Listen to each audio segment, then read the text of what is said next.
ॐ अस्य श्री पंचमुख हनुमत्कवचमन्त्रस्य ब्रह्मा ऋषिः गायत्री छन्दः पंचमुख विराट हनुमान् देवता ह्रीं बीजम् श्रीं शक्तिः क्रौं कीलकम् क्रूं कवचम् क्रैं अस्त्राय पटे इति दिग्बन्धः।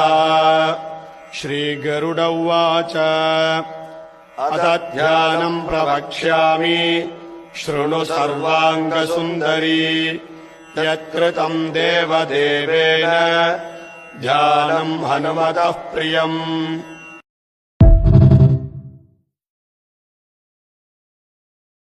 Download ShareChat.